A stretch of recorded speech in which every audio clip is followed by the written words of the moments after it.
Hey, folks, welcome to today's episode of the TikTok Diner. Please grab yourself a menu, have a seat. Your server's going to be right with you. This is sponsored by Baseline Web Design.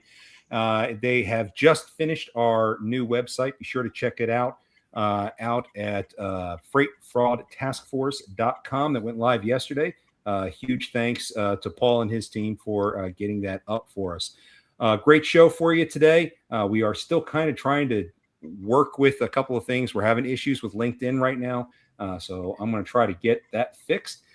In the meantime, I want to go ahead and hand it over to my trusty sidekick, the man who has been known for his job in building the pyramids, Jeff Dickinson. Jeff, welcome. How are you doing today, buddy?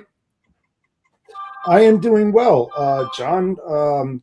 It's you said it's going to be a good show because we got Jeannie in the bottle with us today, and we're going to be talking about factoring. It's going to be a good show, so I can't wait to be part of it. Okay, and I've just confirmed we are now finally live on LinkedIn. So if you're joining us on LinkedIn, please also grab a menu, have a seat. Your server's going to be right with you, and we're going to go ahead and get a nice helping of freight fraud in front of you with a side of prevention. And we have, again, as Jeff pointed out, Jenny in a bottle. Jenny Chrestman of Freight Recovery Specialists. She is a collections company dealing specifically in collections for transportation. So she sees all the double brokering crap that goes on and helps carriers recover the money that they've lost when they've hauled scammed loads. So, Jenny, you have had one hell of a rough case. Oh, my gosh. Hit you over the last few months. Why don't you go ahead and walk us through what happened? Well, I had a carrier come to me. They were owed approximately $85,000 from a broker, and they said they are not wanting to pay us due to an offset for a stolen load. So that's how it began. They didn't. The story goes they apparently their identity was compromised. They did not know it. They had no idea till they received a freight guard report. Once they received a freight guard report stating that their dispatcher was rude and that they were trying to redirect them to a different email address. Don't trust this carrier. So they were like, whoa, we got a problem here. So they went ahead and they buttoned everything down, changed passwords, tightened everything up, and they were like, shoo, dodged a bullet. 2 days after that, they get a call from a broker stating, where is your driver for this load? And they said, what load? We don't have a load with you guys. And they said, yeah, you do. And they said, nope, we don't know what you're talking about. And so what had happened was the imposter hacked into their email. I think I don't think they clicked on anything in the email. I think it just simply was they opened the email and then it didn't pertain to them, so they closed it, but it launched the Trojan that gave them the back door. When the imposter went in there, they blocked all of the incoming email from that broker. And because they found information on a load in their email that they wanted to book. So they booked it while they were in there as my carrier client and blocked the return emails from that broker. So the carrier was blind to it. And then they sent in an imposter carrier to pick the load up, and subsequently it was stolen. The broker wanted to lay that on the carrier whose identity was stolen, at 100%, all of them, $85,000 gone. My contention to that was that the only two parties that had an opportunity to do anything about it, to change it or stop it, was the broker who arranges the transportation. And in doing so, they must verify and validate who they're doing business with and know that that's who's on the other end of that email or phone call. And the shipper who is loading the actual truck that shows up. And then my carrier client was completely blind to it. What were they supposed to do to stop it? So they said, no, there's offset in our broker carrier agreement. We have indemnification clauses. So no, you must pay the $85,000. And so at that same time, they were running dedicated USPS mail lanes for the same broker for another division of theirs. And they had $85,000 worth of loads. And so they just didn't pay them for those loads. So that's how they got the money from my carrier. And so they contended that they were in breach of contract of their broker carrier agreement. I said because they didn't accept the tender on the load, they didn't send in a truck, they never took possession of the freight, and they didn't deliver. Therefore, there was no broker carrier agreement in play. Yes, there's a broker carrier agreement. We do business together. But just because I say I'm going to indemnify you doesn't mean from here to eternity on everything under the sun from now until forever. I mean, it's with unloads that I am in control of, that I've tendered. And so I said, since there's no broker carrier agreement, that means there's no offset trigger and there's no indemnification clause either. So they wholeheartedly disagree with me. They also said that they realized that as a larger brokerage, that they have resources that a lot of carriers don't have. Like they have a chief security officer, and they have a whole team of security people that sit around and twiddle their thumbs and dream up new security measures, but apparently not one for this. The commodity that was stolen was tires. For cars, not for big trucks, for cars, all different sizes from Continental Tire. Now, further compounding the problem is there was misrepresentation involved. So, Jeff, do you know what misrepresentation is? I'm sure you do. So that's when a broker represents themselves as a carrier on some form of paperwork or advertisement. They're not supposed to hold themselves out as the carrier on the BOL, the rate com, or any other documents that are regarding that load, because it's that carrier spot is for the name of the carrier that is picking up. So the name of the broker was in the spot of the carrier. And this broker also has a carrier asset division with 54 trucks out of the same place. So my client's name isn't even on the paperwork anywhere. Anywhere. Yeah, interesting. And I had this conversation some time ago, Jen, that, some of the big carriers out there, like the Swifts, we'll just name them, they have a brokerage division, and every time that they have overcapacitated, and they don't have the capacity in place, they give that to the brokerage division. They have them pick up the slack. But a lot of times they don't tell the shipper that they're doing so. And you got this other carrier that they brokered out that bang your docks, and you think it's a Swift, and you just load them. So you think about the fraudulent activities that happen where they could intervene that transfer, right? If they're not protected, and have anybody come in there and pick it up and saying that they're Swift without having the notification on the paper. But, I want to go back to one thing you said. So when we started out talking, you started saying that basically they were holding the load and payment ransom, sort of. They hauled 62 loads of USPS mail on dedicated mail in a trailer and a universal pool that they were in with some other carriers for this broker. And right. So those loads were hauled at the same time that this one was stolen. So they just held all of the payments for those 62 loads. See, that's against the law. You can't. You cannot do that. You have to pay. You have to pay the rate to whomever it is, and then work through. Right. And I told him that. I said that claims are supposed to be handled as a separate transaction. So when you have a claim, technically, I know Jeff fell off, but I'm going to explain it. So, So when you have a claim, they're supposed to, if you've hauled it from A to B, they're supposed to pay you for the line haul. Then they're supposed to address the claim as a separate transaction altogether. And then they're supposed to work it out. Now, offset clauses in the broker carrier agreement allow brokers to circumvent that and operate those as one transaction. But again, since there was no broker or carrier agreement in play, that means there's no offset trigger and no indemnification clause. And so they should not have been offsetting there. I will be right back. I got to put this dog out. I have been following Jen through that entire drama over the course of the last couple of months. And it's almost amazing because there are attorneys who have told her that the way she has dealt with this and the level of research that she's done, that she should be an attorney. But as you pointed out, Jeff, not only is that illegal, everything has supposed to be done on a load by load basis. And that's the way the law is written. You even look at Carmack, any kind of claims that are out there are done on a load by load basis. So you can't just do that. But there are many cases where brokers have put all these different clauses into their carrier broker agreements to try to circumvent a lot of these laws and think that just because they have it in a contract, they can supersede federal law, which is not the case. The only problem is that you don't have many of these things having been tested in federal court.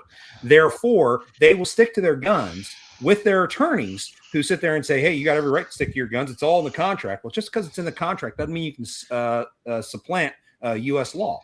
So, right. You know, which direction do you go in? Which is why anyone who watches this, who knows anything about the law, knows that law is a practice. And it is literally that. No one seems to do it right. Yes. So anyway, Jen, you were saying. So anyways, so then after they figure out that the load has been stolen, the shipper comes out with, oh, looky here, we got the truck on CCTV footage. Here's the truck. And we have the copy of the driver's license of the driver. Fantastic. 6 months later, when I get the case, not one person has called this carrier that picked the load up. Haven't given the FBI or the police cargo. Don't call the guy whose truck it went on. Right. I called the guy up. I said, Antonio, where is it at?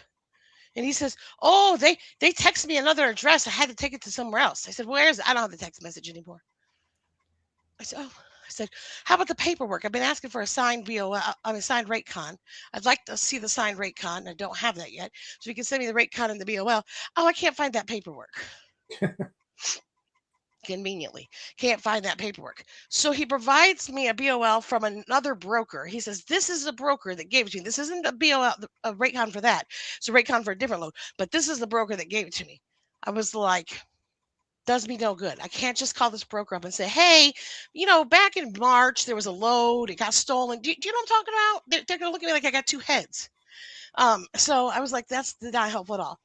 The third time I talked to him, he says, I'm not talking to you anymore. And conveniently today, his authority has been revoked. You know, what a lot of carriers don't understand, especially some of the newer guys who came in after COVID, there are laws out there that state how long you're required to maintain documentation for every single load that you do.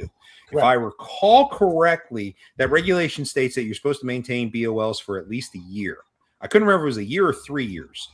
I know back when I had my own carrier company back in 2019, I still have every single BOL, every single delivery slip from the residential deliveries I used to do for both XPO and Estes. I have every single one of them sitting in storage boxes in my storage locker, and I've never let them go because something can always come back and bite you. And that's why these laws exist. It's why these rules exist. Brokers have the same rules. Brokers are supposed to maintain all the documentation for every single load for a set period of time. And, oh, by the way, brokers, you have an additional requirement under 49 CFR 371.3 to provide copies of that documentation to the shipper and to the carrier on request. Now, and that's I know broker transparency is a whole nother ball of wax that still needs to be resolved. And FMCSA says they're going to deal with it this year.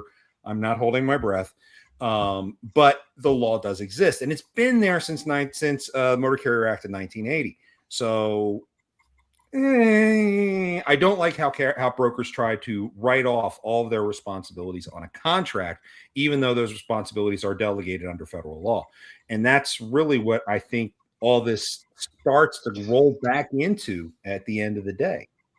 Yeah, you know something, John, also that's pertinent. That same holds true for hazmat documentation. You have to, you have to, I mean, if there's, you know, a more important document, it's that hazmat. You know, you must file. It's like ISO. You know, you do what you say what you do, you document it, and you keep it in there because at some point, somebody may ask for that paperwork. And if you can't present that, you are in trouble.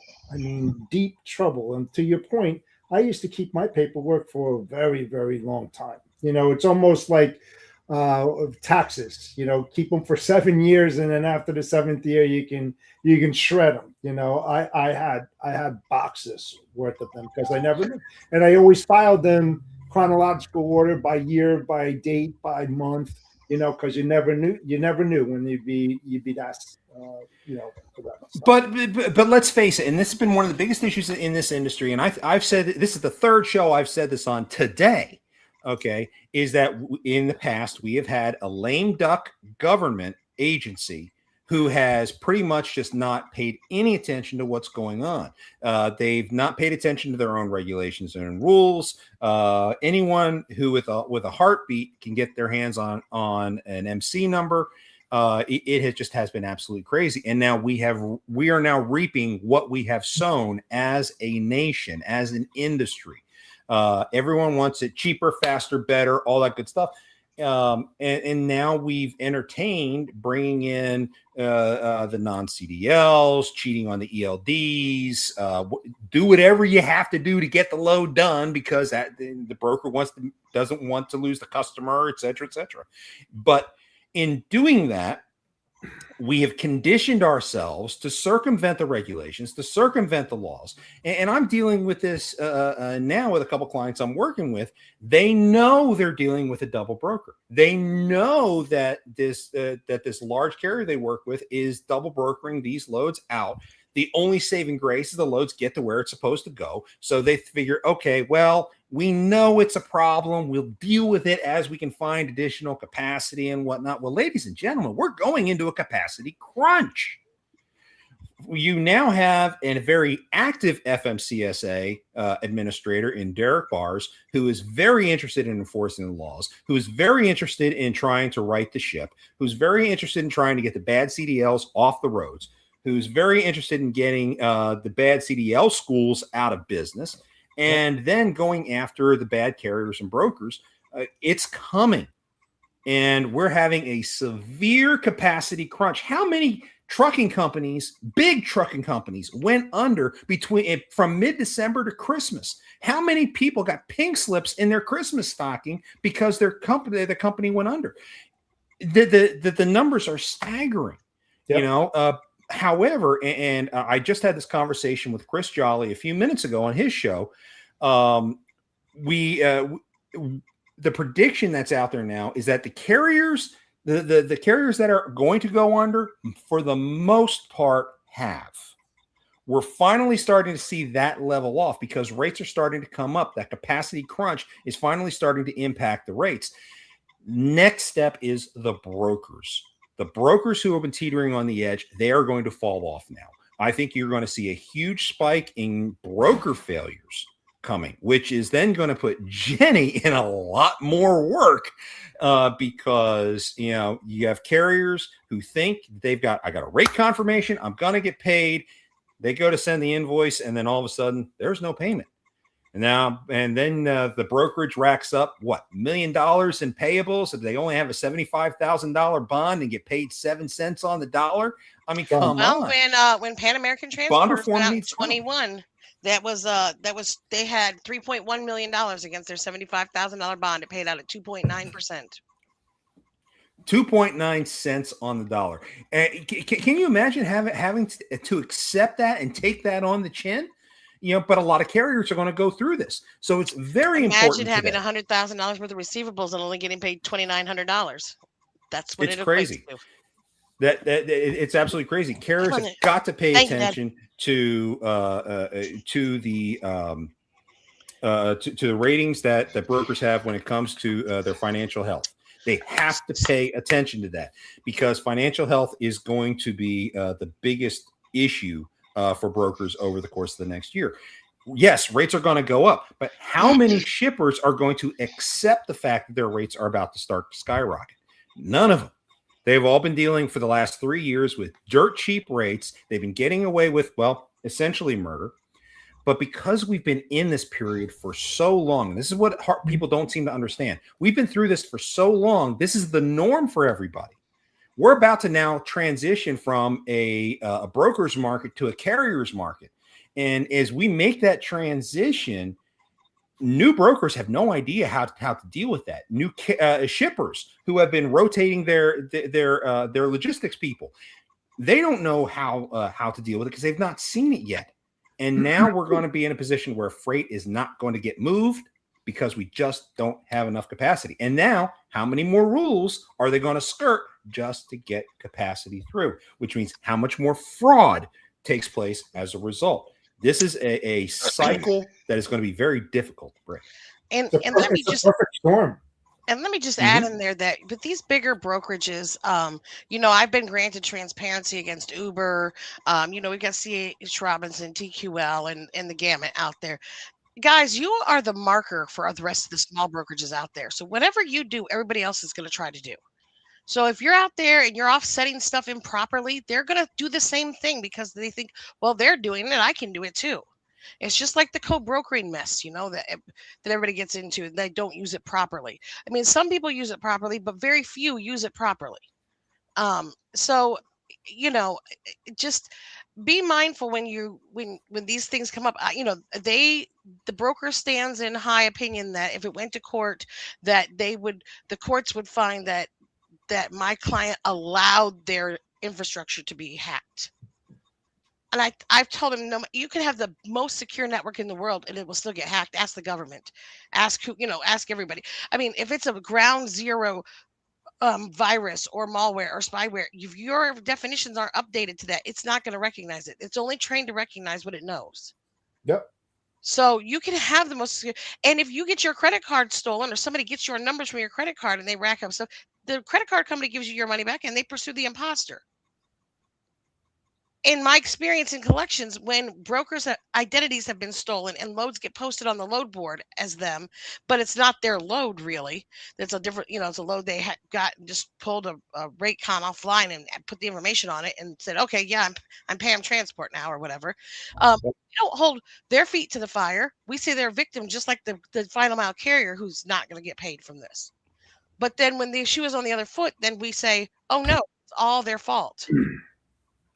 You already agreed or admitted yourself, the brokerage that I was speaking with, that you have more resources than these carrier companies do, and that you have a chief security officer and you have this, but there's nothing in the broker carrier agreement, not implicitly or explicitly, that says that they have to have two-factor authentication, that they have to have a secure network, that if they get hacked and then something is stolen, that subsequently they are responsible for it. None of that is in there. I went through it line by line multiple times. I fed it through Grok and GBT and everybody else under the sun to see if I've missed something that says it is not there.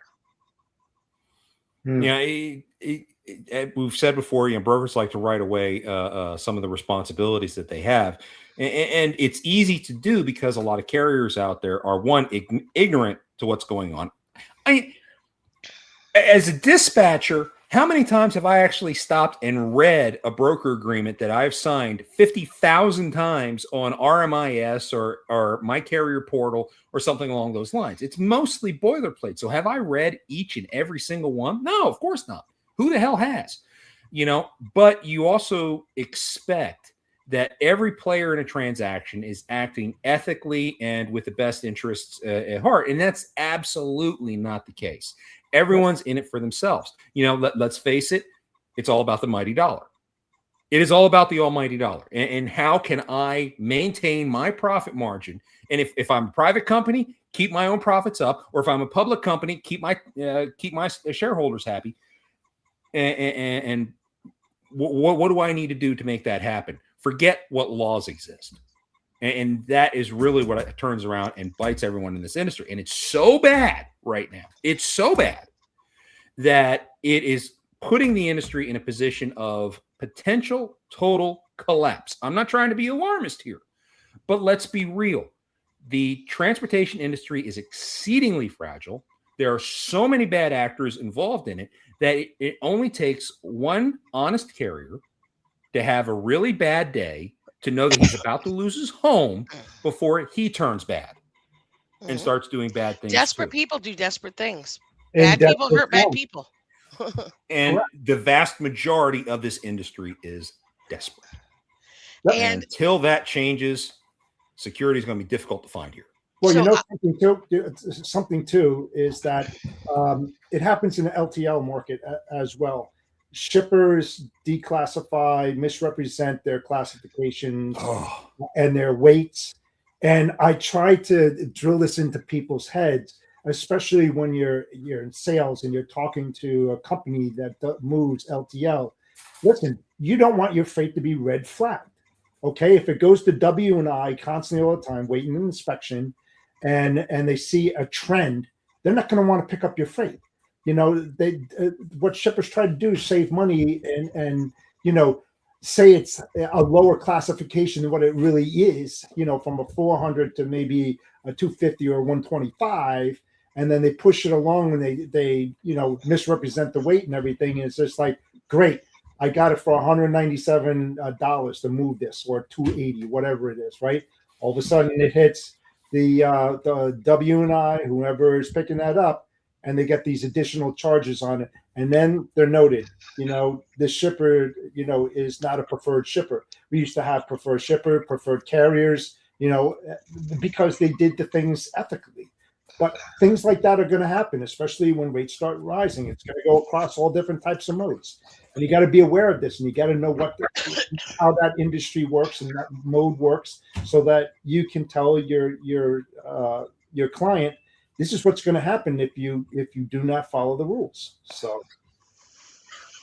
So I reached out to that broker to say, hey, this is not a legal offset. We shouldn't be operating this way. I need you to just go ahead and pay these. And then if you want to talk about what their responsibility is or is not to this other stolen load, we can talk about that. And so they then turned me over to their attorney. So that was fun. Their attorney tried to bully me right away, use a lot of legalese speak. I asked him to give it to me in English. I said, I'm not an attorney. I'm not trying to be an attorney. I've had to read a lot about this to make sure I know what I'm talking about here. I think I pretty much have an understanding, but if I'm mistaken, please use this opportunity to educate me. That's how I always approach the attorneys, because they went to school for a long time to learn this stuff, and I by all means don't know everything, although I like to pretend I do. I play one on TV. but but um but no, and he told me, he says, well, you would be a good one. He says you've done a lot of research and you're passionate about it. But he didn't want to give me things in normal speak. He still wanted to make it very convoluted for me. So at the end of the day, he came back with if I had a week to come up with a settlement agreement, a settlement offer on the stolen load, what we would agree to. And then if I didn't have that done in a week, they would be filing a lawsuit against my carrier client for oh, what was it? I just had it right there. And it just went right off this tip of my tongue, for declaratory relief. They wanted the judge to declare that the offset was legal, and so that we would stop pursuing this. And I told him, I said, well, if we have to go to court, that's fine. We'll go to court, I guess, because I just don't believe that there's any court in the world that would say that my carrier is responsible, Hynarch, for the $87,000 or $85,000 worth of freight that's missing, when they were blind to it. And the shipper did not make sure that they had the driver's license of the driver, and they didn't look at the name on the truck. I mean, it should have at least warranted a phone call to the broker to say, hey, your name is still on this BOL. What carrier did you assign this? We want to make sure we're loading the right truck, especially if you're loading a highly susceptible commodity to be stolen. Yep. If you have Apple iPhones on there, I hope you're going to call somebody and make sure they got the tender. Hey, did you get that tender I sent over? Are you good to go? Hey, I have the driver's number. Is that correct? I mean, so then they wound up saying, my carrier says, well, if an attorney is going to do a settlement, then we may as well offer our own settlement so we don't waste money on an attorney. So I let the attorney know we'd be bringing a settlement offer, and he told me, make sure that it is only on the portion that is covered by merchant's bonding. Okay, so I will name this the surety bonds here, because I think this is very important. This spanned two different surety bonds. They had a transition in the middle. So the first surety bond was Great American, and they were responsible for $75,000 worth, because that's how much was on theirs. There's actually a little bit over, I think 3,000 over. And then 7,300 was covered under merchant's bonding bond. And merchant's bonding used American General's denial to substantiate their denial. So the blind leading the blind. And they both denied it. When I went back, I called them on the phone. I said, I don't think you understand. The 62 loads that were run are not contested. They are clean loads with clean paperwork. Those are the loads we're asking to be paid on. We're not asking to be paid on the stolen load. That they're using that to offset. Oh, that's not how it was explained to us. So they sent it back up their chain. They came back down and said, we're denying this claim because the broker says there's a dispute. So you're denying the bond claim because the broker said so. So now whenever anybody files on a bond, brokers just say, I dispute it, and now bonds are worth nothing. Because now they won't pay that bond unless you get a judgment from a judge in a court. So no more attorney's fees, more court time, more. If every carrier had to go to court to get a judgment to get paid, Broke. where would we be? Yeah. So what's the purpose of a bond? What then becomes the purpose of the bond? We're looking at here. What is it? In a week from tomorrow, FMCSA is going to start an enforcement push on the BMC 85 bonds. These are the bonds that are backed by trust funds, cash, and real assets, not the sureties. Okay, the sureties are BMC 84s. So BMC 85s are about to go under a major enforcement push where they have to declare that they actually have real assets, real cash, not fake, that are backing those bonds to a minimum of $75,000. And what this enforcement push is trying to do is it's trying to make sure that if that bond value of the BMC 85 drops below 75,000, then the broker has 7 calendar days to then replenish that, and that be recertified by the bond company to the federal government within 7 calendar days, or the broker loses their authority. Yeah. Let that sink in for a second, okay? Because most of the big guys, they don't need sureties. They have these trust fund things. Yep. That means that if a broker only has that $75,000 bond and a single claim goes against it, it could be for $1. They risk losing their bond. Now, I don't know about the rest of y'all, but I'm under the opinion that if you have a bond, if you're required to have a bond as a broker, that bond shouldn't just be $75,000, because you can do $75,000 worth of business and tell the carrier to go pound sand in just a day. Okay. It needs to be at a value comparable to roughly 30 days revenue, or a percentage of your annual revenue. That is what your bond level should be set at. So I would love to see the Fed change the law to meet something of that standard. And that would better protect carriers in a situation where the broker's about to go under. They stay very quiet about it. They fly under the radar until they actually close the doors, and then thousands of carriers are out thousands of dollars for whatever. This will protect the industry. That's what the bond's there for, to protect them. Now, what they said in the claimant letter to the claimant was to summarize the bond's protection under the referenced federal statutes, which is 13906. Great American's bond was issued to protect motor carriers or shippers from the uncontested non-payment of freight charges for their transportation of interstate and non-exempt commodities. So when I go back and I read the section about this, it says that in order to pay out the bond, either A, subject to review by the surety provider, so by the bond company, the broker consents to payment. In any case which the broker does not respond to adequate notice or address the validity of the claim, semicolon, the surety provider determines the claim is valid. Or number 3, the claim is not resolved in a reasonable period of time following a reasonable attempt by the claimant to resolve the claim under clauses 1 and 2. The claim is reduced to a judgment against the broker. So technically, that's kind of how it reads. But I take number 2 to read that in the case that the broker doesn't respond to adequate notice or address the validity, or the surety provider determines the claim is valid. They're saying we're not a court. We're not going to make a judgment on this. We're protecting our principal, and that's our job. So we're not paying this because they say there's a dispute. So brokers, like I say, is I contested.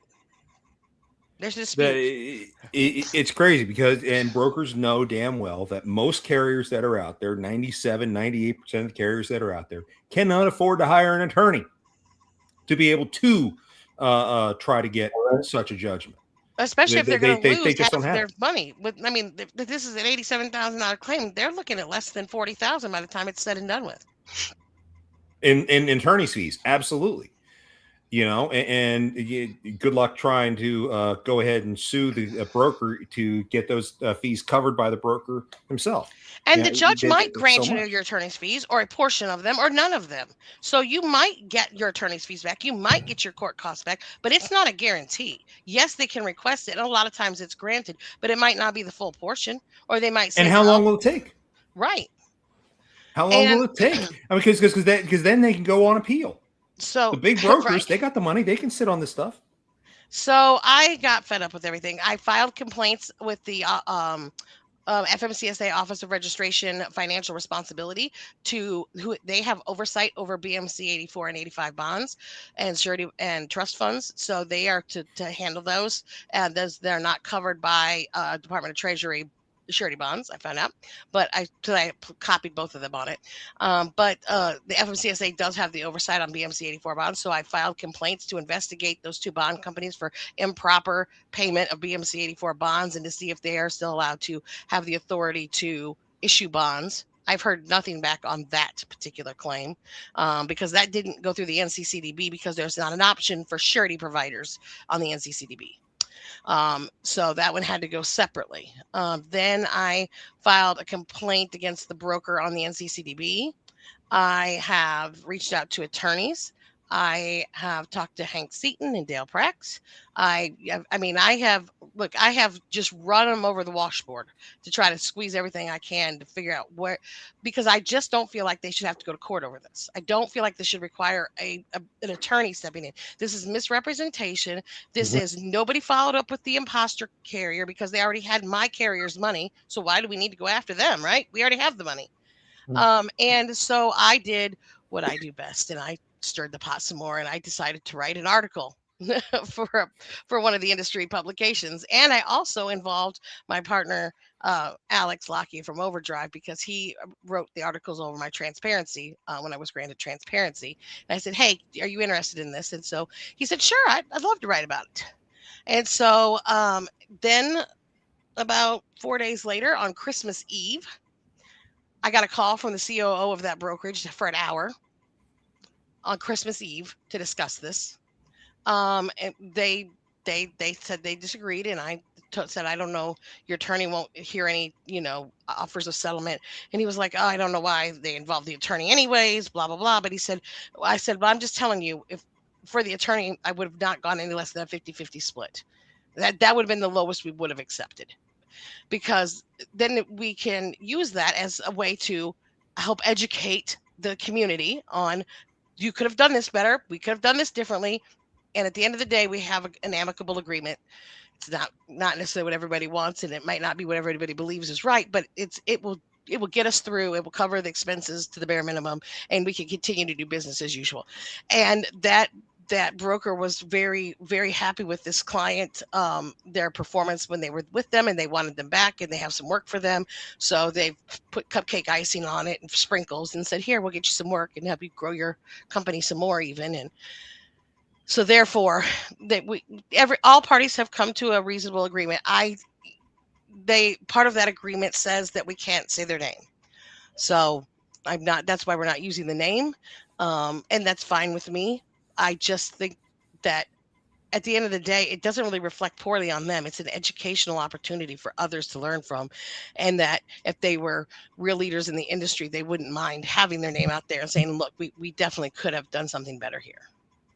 Well, let's go ahead and break it down. That's what the task force is all about, is the education piece. So let's break it down. Let's start with the carriers piece. Okay. Now, the impersonated carrier in question here, their email got hacked. Okay. So Right. What could they have done better, if anything, in this particular situation? Well, I don't think they had two-factor authentication set up on their system. So they did implement that after the fact. They changed their passwords, and they could have maybe put out an advisement to Highway that they knew that they had been compromised for a couple of days once they got that first initial freight guard, but they thought they had dodged a bullet and had no idea about this other load. So that they were unaware. But I would have said that they could have announced it like through Highway or put a flag on their account that says, "Hey, just so you know, their identity was compromised for 3 or 4 days. It's back under control, but just in case you did anything with them over that period, you might want to double check." That's what I think they could have done better. I don't know what else they could have done, not knowing what was going on. I agree with the multi-factor authentication. One of the things that I recommend when carriers come to me about an impersonation on their behalf is I ask them to reach out to social media. Go out to social media, say from this time to this time, if you booked a load with us, please double check with us to make sure that we actually book those loads so that we can try to catch any of the bad actors that may have been impersonating us during that time frame. I'm not such a big fan of going to folks like Highway, MCP, RMIS, and saying, hey, during this time window, we were impersonated. The reason why I say that is because I have seen those agencies put that flag on the carrier's file, and then all of a sudden it blacklists them for up to a week, Right. They get them on a and cool causes down. them problems. Yep. Yeah, exactly. They want a cool down period.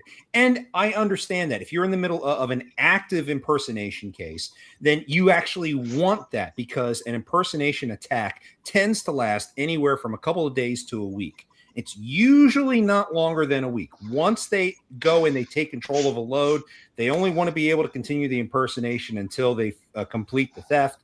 And then they break ties and leave everyone to deal with the aftermath. So they are not in somebody's inbox for a very long time. So I get why they do it, but it is still detrimental to a carrier to do that. So I would rely on social typically, media, if you call them Reddit, yourself, etc. if you call if you call Highway yourself and let them know it's been secured and they can verify it, then they'll usually not put you on. Like I've had somebody on the cooldown and I've reached out to Highway and said, look, they did have a breach. It's been handled. They're back. They have back control of everything. Can you please remove the cooldown? And they have taken them off the cooldown when they just went back and verified it. So if you find somebody is on a cooldown, you can reach out to those entities and say, yes, they were. Now they're not. They have control. Can you please take them off the cooldown? Cool. We'll keep that in mind. Okay, so that's the carrier. Yep. Now let's look at the broker. What could the broker have done? The broker, first of all, they only communicated with the carrier via email initially. They didn't call up to say, did you get the tender or anything like that. They received driver information from the imposter, and they had that driver's phone number so they could track. But they didn't call to say, now driver Antonio, he is picking up, he's scheduled to pick up on this day, or just a check. Brokers have no problem waking up drivers all the time when they're in the middle of their 10-hour, to check on where they are and what they're doing and if they're going to be on time. So why not go the extra mile when you have a commodity that is sensitive to being stolen, especially? I mean, if it's gold bullion, are you not going to call and make sure that they've got the tender? I mean, if we have a load of Apple iPhones, are we not going to call and make sure they got the tender? If they're tires, are we not going to call and make sure they got the tender? Let's just make sure we know who has it. If it's tobacco products, are we going to make sure they got the tender? I mean, let's think about how we can help our customers, our shippers, and our carriers to not have this happen to them. And then they certainly could have made sure that they received the tender. They certainly could have done an investigation immediately to send the police out to we have the guy on CCTV footage. Okay, well, that name on that truck clearly did not say what was on that BOL. So why was there not any kind of investigation done in the moment when perhaps we could have found the freight? We would have a claim to talk about. That then bleeds over into the shipper, and we all know shippers have, for the most part, no offense, Jeff, for the most part, are the biggest problem in this industry with the what I like to call apathy as to what's going on. If they don't care about their freight, why do I? Isn't that the truth? Yeah, what it comes down to is a lack of processes and work instructions. But they took the driver's license and took a photocopy of it, and they found the guy on the CCTV footage. How much effort would it have taken to verify? And you're with what company? Oh, no, you just go out to the. You just go out. Yeah, but I mean, even if you're that lazy and you didn't want to get up and walk out there, you're with what company? Oh, wait, the broker didn't put your carrier name on here. Let me just verify you're the right carrier. I got so and so here from such and such. Is that who I'm supposed to load? But if you talk to somebody like Amazon or Walmart or Costco, they're going to sit there and say, we move so much freight so fast, we don't have time to make that phone call. Doesn't And take I think much that's time to take You a know look. what? If you're making that much money, Utter hire another BS. person. it's If you're utter that BS. busy, Utter if you're BS. that busy, you've got plenty of money. Hire another person that does nothing but run out and check the truck.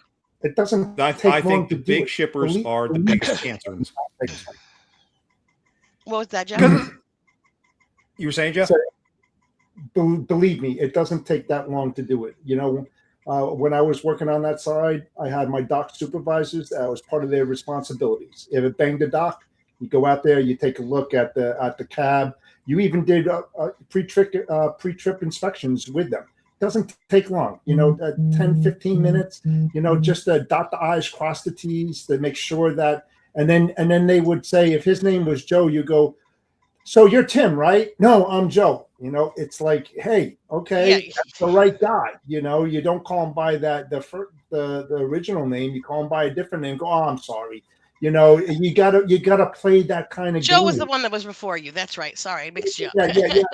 No, exactly. But it comes down to work instructions and processes, and then mirror that image at all your facilities, and make sure, if you do, it's like ISO. You do what you say what you do, and then build it and mirror it at all your facilities. So if I took Jen and put her in Minneapolis, it would be like she's working in New York. It's the same damn thing. You put the best foot forward, the best practices, and you follow suit, and that's what kind of gets you away from facing fraud activities. You gotta think like a thief, really. And how are they going to penetrate my operations?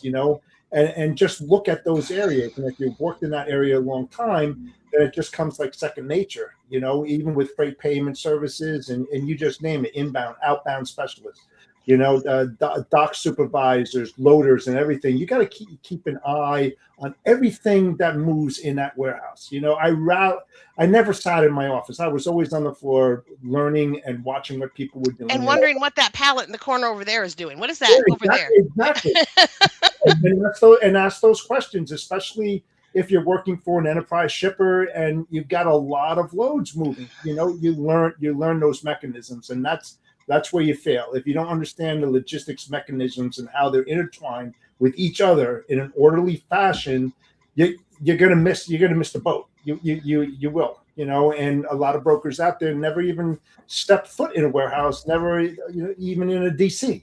And those things are so critical. So you ask those questions, and that when you talk to a shipper, you know what you're talking about, and it's pertinent information that you're sharing back and forth. Jeff, we have plenty of theft cases that go on where we don't have the level of information that we actually had in this particular circumstance. We had cameras on the truck. We knew exactly who the real driver was. We knew that the BOL was not properly prepared by the broker, i.e., it had the broker's name, not the carrier's name in there. And I have to talk about that all the time. Because how many TMSs out there are defaulting by putting the broker's name as the carrier? Guys, if your TMS does that, change it, please, for the love of God, because it's not just a liability on the carrier. It's a liability on you as the broker, because now you're holding yourself out as a carrier and you have legal obligations in that capacity. And it's even worse when you actually do have an asset division that is called the same thing as your brokerage. And so how can you say, if you say that you forgot to put the carrier name in place of your broker name, then you're misrepresentation. Right. If you say, well, it's supposed to go on one of our trucks, then how are you saying you gave it to my client? How are they responsible for this? There's nothing here with my client's name on it. The BOL is signed by the driver that took the load. It's big A and a big A. So Antonio Avila, I assume that that's his signature. It's okay to say him because he's not in business anymore, I guess. But he's not part of the agreement. Right. Yeah, it comes down to contracts, a transportation agreement under requirements and expectations. There's a fine little thing in there when you talk to a carrier, asset base or whatever, what is expected. And to your point, Jen, if you're a large asset carrier and you have a broker division, you make it a point to put that in the transportation agreement saying, hey, if we overbooked, your loads are going to go to our brokerage division and you will be notified. If you are not notified, then don't load that carrier, whatever it might be. But it has to be in writing and clear and concise. And A I lot have of to people note that miss this load was not put on any load board. Okay. So the information was gotten from this email. I think it was actually a crime of opportunity. I think they hacked in. When they found the information, they said, oh, this is a juicy one. Let's go ahead and book it up. Okay. And so I don't think they knew that it was in there. I think they just happened upon it and it was a crime of opportunity and they took advantage of it. And that's how that got scored. Now, the broker says, you don't think that the carrier has any liability to this at all? I mean, we have indemnification against theft. And I said, if they had taken possession of it and it got stolen out of their trailer at a truck stop, yes. Yeah. I said, you're under normal circumstances when freight gets stolen, the carrier has taken possession. Yes, definitely they would have some liability to that. I said, but in this case, because they were 100% blind to everything going on and nobody called them to let them know or anything till after the fact, no, I don't think they have any liability here. Hmm. I said I just don't in this case feel like they really do. They didn't have a dog in this fight. And if your shipper doesn't care about their freight and you don't care about your shipper's freight, then why in the hell is a carrier going to care about your freight? I mean, I'm not trying to be ugly about it, but Oh, you get what you pay for too. I mean, I don't know who this guy is or where he came from or how much he was promised for this load, but he was easily redirected and he didn't get paid for it either. And I called him up. He's like, no, I didn't get paid for it, but he wasn't having a fit about it because I 100% believe that that guy was a part of the fraudulent. Now I had somebody say to me, "Hey, do you maybe it was an inside job from that broker that helped? They're working with them to this." And now the COO of the brokerage said to me on Christmas Eve, "Well, we think that somebody within your carrier client." So I was said today the carrier client, had the was working with him. I was like, no. He's like, well, I said, it's funny that you say that because somebody actually had said somebody from your side might be working with him. He's like, oh, I can assure you, absolutely not. Wait a minute. You're what size brokerage? And you sit beside how many people in a day? How do you know that one of your people wasn't working with, I mean, any more than I can confirm that my carrier wasn't? right. It just takes a little push to get somebody to go bad. I mean, you look at the drug cartels. Drug cartels can get to somebody and sit there and say, "Hey, the next time you've got a load of iPhones going out of this site, because they know they store the iPhones there, just shoot us a quick text. Here's $50,000 for your trouble." Yep. And if you don't do it, we know where you live. I mean, it's not hard to get to somebody. So it can become an inside job very quickly. And it could be at the shipper. It could be at the broker. Yes, it could be at the carrier.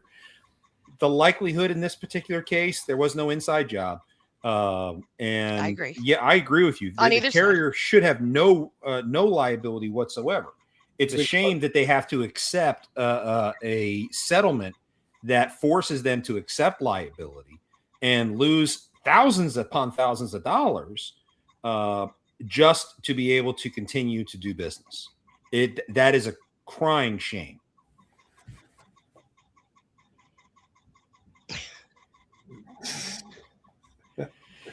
Yeah. Well, Narc, you mentioned I brought up broker transparency already. Of course, we already know the debate that's going to spark. Yeah, we're coming up towards the top of the hour.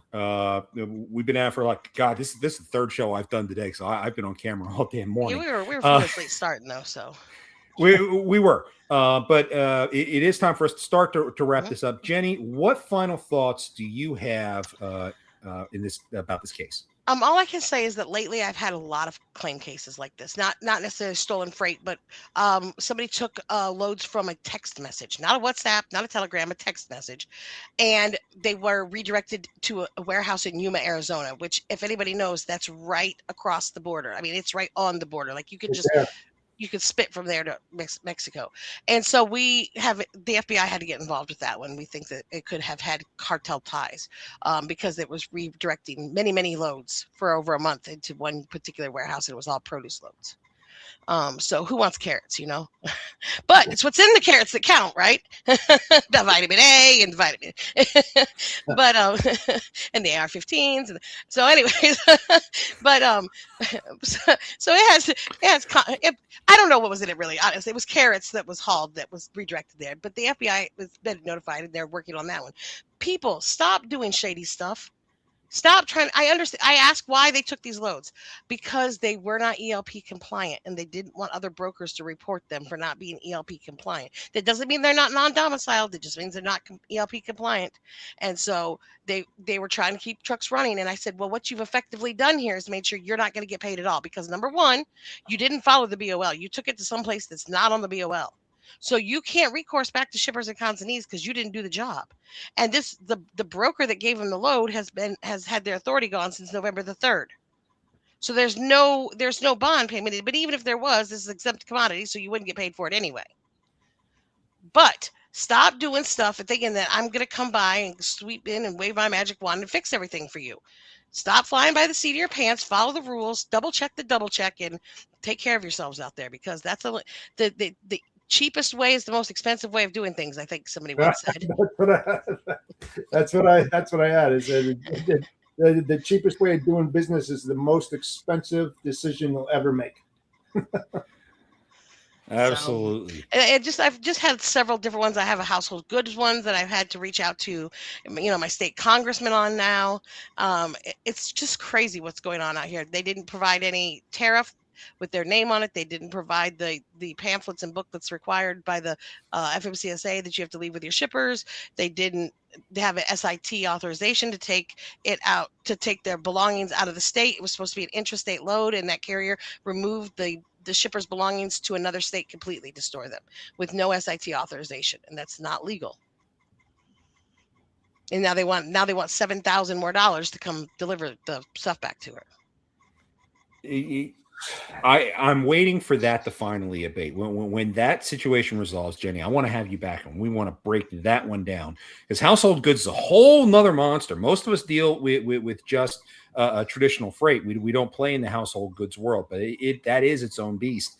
And it does need to be addressed. There's a ton of domestic homegrown fraud that permeates that entire animal too. And you have really been hitting all over that.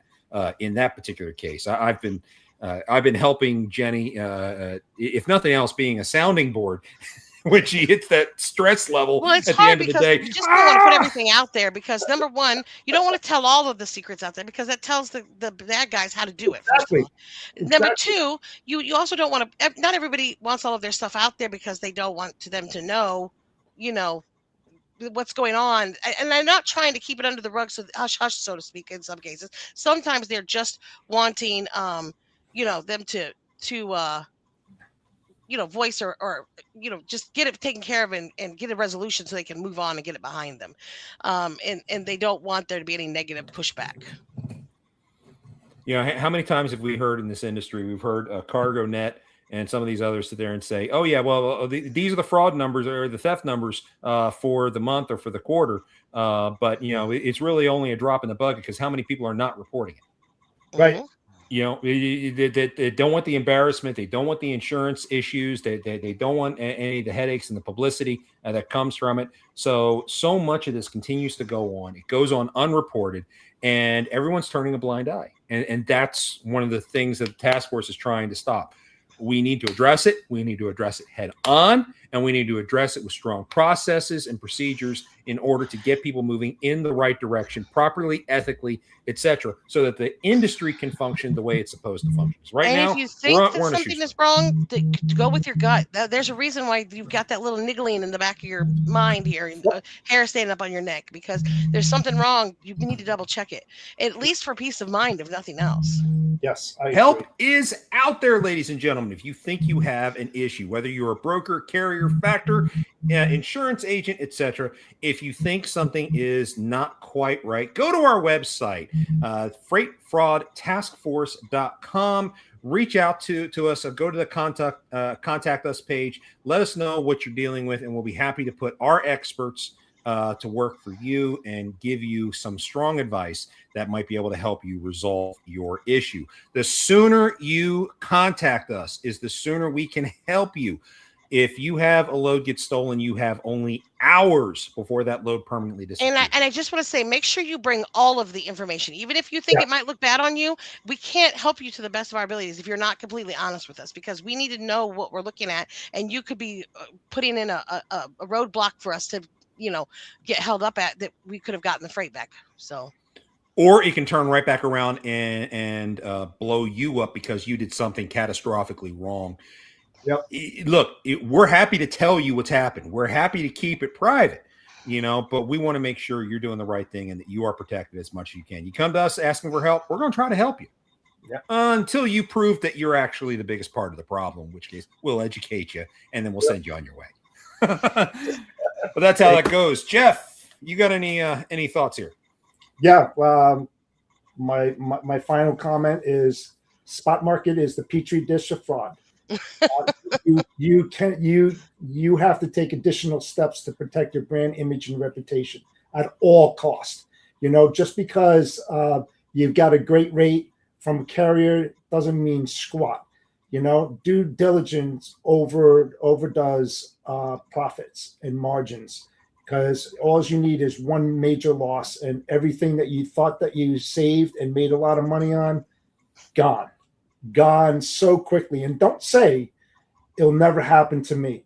It always takes a catastrophic event to change somebody's mind, and keep that up there when you're perusing through the spot market. I don't.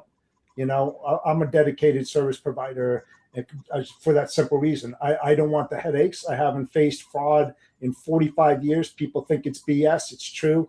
I never, ever did, because I had processes in place, and it worked. And I know that it works now. You just got to be on top of your game constantly all the time, and listen, a lot of great vetting companies out there. I love them. I appreciate what they're doing.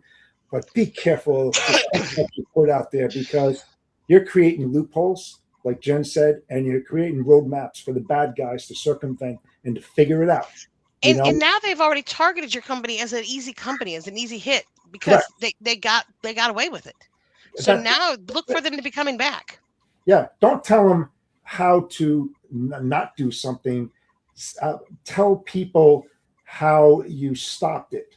That, you know what I mean? Like prevented it from happening. Prevention is worth its weight in gold. Mm-hmm. So be very, very careful about what you put out there, because those bad guys are on the net. They're watching, they're listening, and they're taking notes. So be very careful. This broker also said they would not probably change any processes due to this. And then by the time they got off the phone with me on Christmas Eve, they said, well, maybe it would warrant a phone call, I guess. Okay. if that's the best I can get out of this. Yeah. That you reap what you sow, I'm sorry to say. Right. Well, folks, next week on the TikTok Diner, we have Drew Wilder from Vicarious Liability coming out. He's going to be talking to us about some of the pitfalls that exist. Also going to be talking about a case he and I worked together late last year, where it's one of those situations. Guy asked us for help, and then turns out he's part of the problem. He's one of the scammers. So we will tell that story and try to educate some people on COI issues that exist. In the meantime, your check is sitting on the table. Please be sure to tip your waitress, and we will see you next time on TikTok Diner. Take care, y'all.